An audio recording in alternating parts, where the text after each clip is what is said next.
Diasco Foot, le miroir du football de la diaspora congolaise.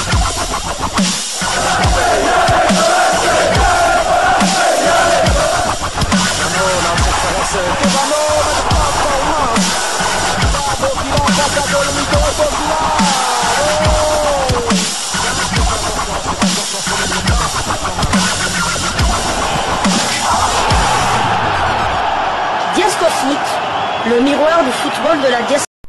Vous êtes sur Diasco Foot, le miroir du football de la diaspora congolaise. Diasco Foot vous dit bonjour, tout le plaisir est pour nous de vous retrouver, mais surtout de savoir que vous êtes nombreux en train de suivre votre chaîne YouTube dédiée uniquement aux footballeurs de la diaspora congolaise. C'est l'heure de partager avec vous quelques news que nous avons pu récolter pour vous, des news concernant certains de nos internationaux ou des binationaux qui se sont illustrés dans leurs clubs respectifs. Et cela dans le cadre de cette troisième livraison sportive de ce mardi 14 janvier 2025. Une livraison que nous débutons par l'Espagne. Suite et fin de la 19e journée du championnat espagnol. La Real Sociedad s'est imposée sur le score de 1-0 face à Villarreal à la Real Arena de Saint-Sébastien. Une rencontre disputée qui a vu les Basques prendre le dessus grâce à un éclair de leur attaquant japonais Takefu Sakubo. Kubo a marqué l'unique but du match d'une frappe millimétrée à ras de terre à la 51e minute. Sa réalisation a offert à son équipe une précieuse victoire dans la lutte pour les places européennes. Au classement, la Real Sociedad gagne ainsi une place et pointe à la 7e position de la Liga. De son côté, Villarreal reste 5e avec 30 points. Willy Camboala était titulaire en défense du côté de Villarreal et a joué toute la rencontre. Son temps de jeu cette saison est de 396 minutes sur les 2036 de son équipe. Il a disputé 5 des 21 matchs. Villarreal est 5e de la Liga EA Sport avec 30 points. Il compte 8 victoires, 6 nuls et 5 défaites. Ils ont marqué 34 buts et en ont encaissé 31.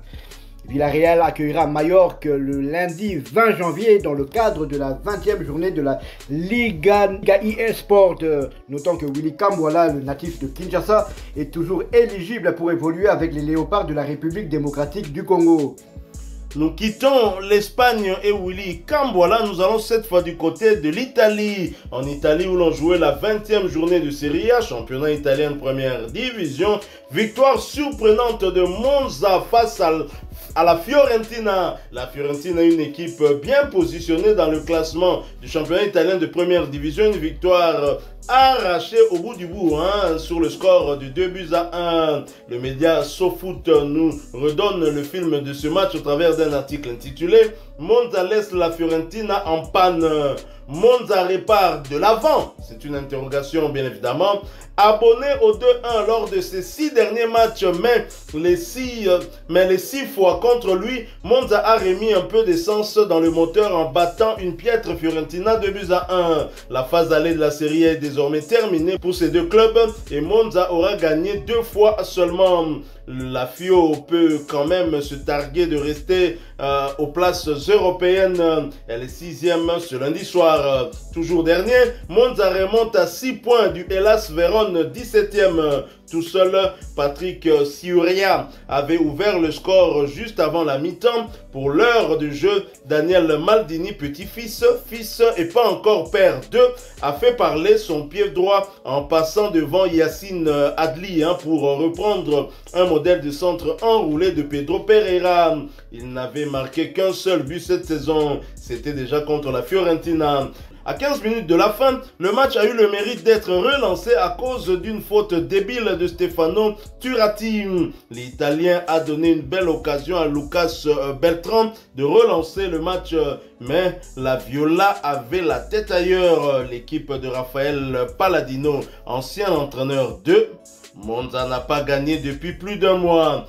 Titulaire, Warren Bondo a disputé l'intégralité de ce match comme à son habitude. Notez qu'il s'agissait bien évidemment de sa 6e titularisation consécutive, ce qui porte à 1770 minutes son temps de jeu sur les 2203 minutes possibles. Bondo a participé à 21 des 23 matchs avec son club.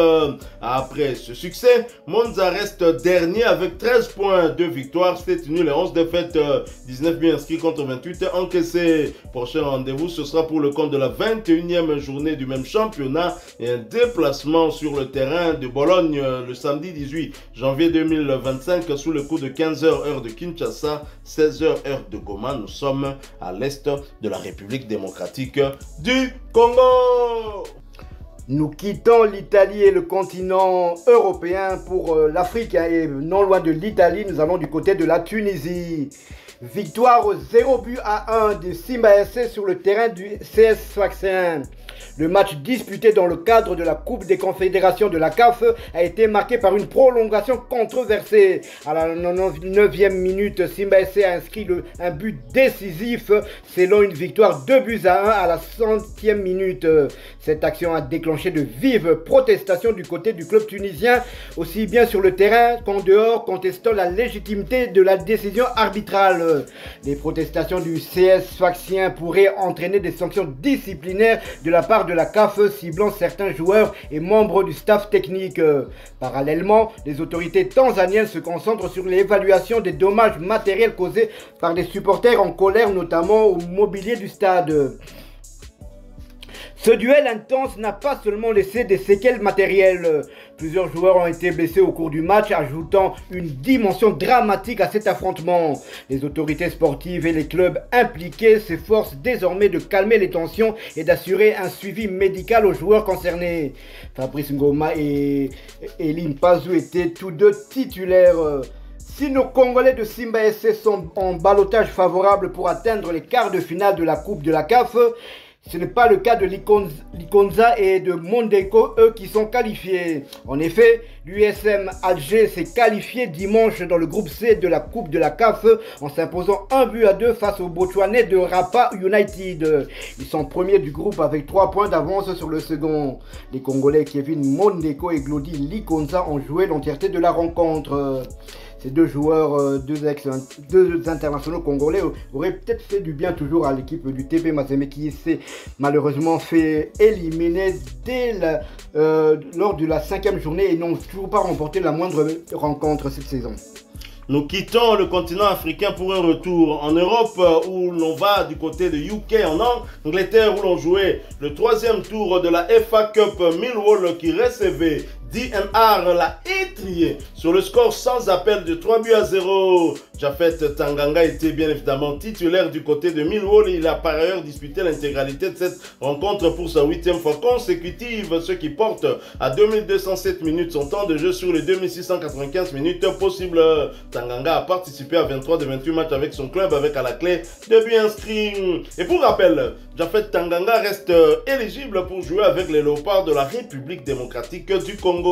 Prochain rendez-vous, ce sera en Championship, 2e division anglaise, pour le compte de la 26e journée où Millwall offrira son hospitalité à Hull City le samedi 18 janvier 2025 sous le coup de 13h30 heure de Kinshasa, 14h30 heure de Bukavu. Nous sommes à l'est de la République démocratique du Congo. Voilà qui met fin à cette 3e livraison sportive de ce mardi 14 janvier 2025. Vous l'avez aimé, laissez-nous un maximum de j'aime. Merci de partager avec nous en commentaire votre point de vue. Abonnez-vous sur cette chaîne Diasco Foot parce que nous sommes et restons le miroir du football de la diaspora congolaise.